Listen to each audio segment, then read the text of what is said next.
Hey guys, Professor Bill, Comic Book University, and Immortal Hulk issue number 24. Listen, man, are we going to get like an ultimate cover next issue? Because wow, this is amazing right now, and we're all set up to go into something crazy. This is not a jumping on point. Please do not consider that in any way, shape, or form. I'm going to tell you 5 things about this comic book, and all of them except for the last one is going to be a spoiler. I know that sounds really weird, right? So I'm going to tell you first who made this book. We're going to get into those 5 things. So this is The Steel Throne. Al Ewing is the writer. Joe Bennett is the penciler. Roy Jose Bellardino Bravo, Mark Deering, and Robert Pogge are the inkers, and Paul Mounts is the colorist. VC's Corey Petit is on letters. Alex Ross doing that cover. Bennett, Jose, and Dean White doing the variant cover, and Jack Kirby and Stan Lee are the creators of the Hulk, mother fat head. So let's get started with number 1 on this list, and that being that fight with General Fordian. Whoa, this was drop down, knockout, slobber knocker, pulling people across the floor, fingernails scraping across the cement. No, please, not me. Like, it was a violent fight. Like, Fordian lost it in more ways than one. This was insanely good, my peeps. Wow.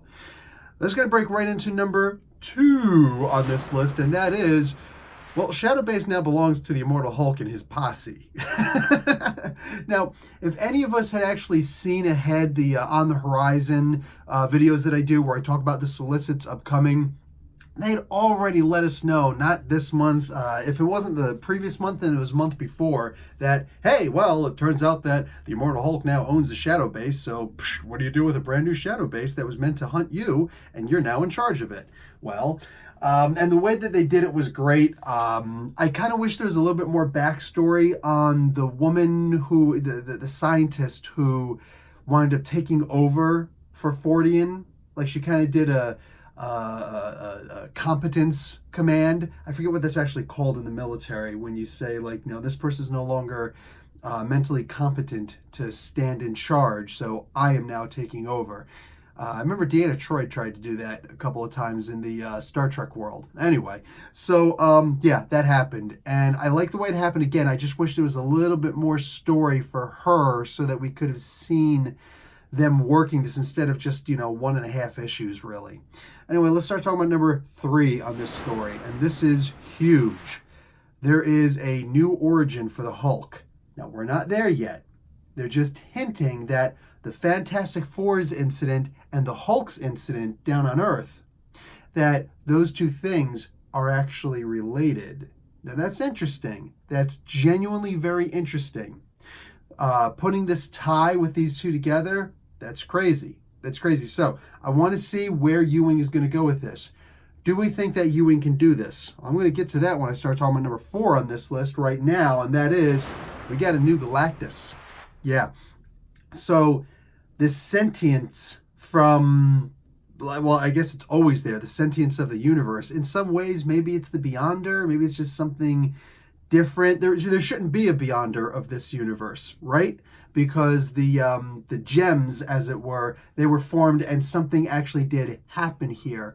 When nothing happens in a universe, that's when you get a Beyonder. So unless Hickman went and changed something around and I'm just not paying attention to how that worked. But like the Beyonders from those other universes, no. There's no Beyonder of this Earth 616 universe. Instead, there's still this sentience, okay? Down. This is not the Living Tribunal, which there's only one in all of the multiverse. And then there's one eternal and one death and one infinity and all that stuff in each universe too. But those eventually get wiped away also. In the most previous 2 universes, the 7th and the 8th, it should be, Galactus, Gallon of Ta, that's Galactus, was the actual sole survivor. Now, who's the person who made that story in the Ultimates 2? Yeah, that would be Al Ewing. So, in fact, it's the Ultimates 1 and 2, but here in the Earth 616, not the Ultimate Universe. That's completely different. So wow, Ewing is now continuing with it, and that was an amazing series. I read both of them, but I reviewed number 2, the second volume of that, Ultimates 2. Definitely go back and check those out if you need to. Otherwise, just buy the comic books. They're totally worth it. So he is now continuing on with that story. Al Ewing is now continuing the expansion of the Marvel Cosmic Universe. Perfect, perfect. And I'm going to call this a bit of job security too, besides writing an amazing Hulk book, job security, because Marvel's Phase 4, the MCU's Phase 4, is going into the cosmos, right? Yeah. Yeah, so great idea. No complaint. You will get 0 complaints from this channel.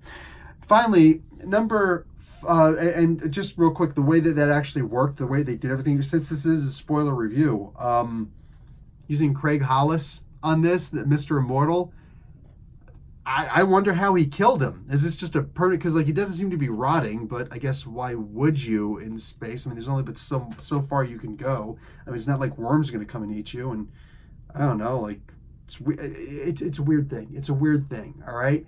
And the whole thing, I love this. I love this, the way this book works. Everything about this is great. So what's number 5? What could possibly be number 5 that's not a spoiler? I'm going to go back to the beginning. Oh my God, this cover. Can we talk about this cover? This is a beautiful cover. I mean, it's Alex Ross, so I mean, but wow. Well, I look at this, and it's not just, I got the whole world in my hands. Going to be singing Kumbaya later, too. I wonder how that image is going to look. In the meantime, Planet Hulk, anybody? World War Hulk, anybody? God, this is just so gorgeous. This is Alex Ross just being like, y'all like my work. Started to get numb to it. I wasn't. They were getting numb to it, Mr. Ross. I was not getting numb to this at all. This is you have amazing work. And he's just like, I'm a one-up myself. I'm like, me likey a lot. Ross is the man, dude. Wow, think about that. Think about that. Ewing got a guy named Ross to draw the covers for the Immortal Hulk comic book. A guy named Ross. Think about that one. This was an amazing comic book, my peeps. Not a jumping on point, but if you do read this comic book, this should be every indication in the world that you messed up by not going back to issue number 1 and just reading from there on. All of them, because this is crazy good. Professor Bill, Comic Book University. Class dismissed.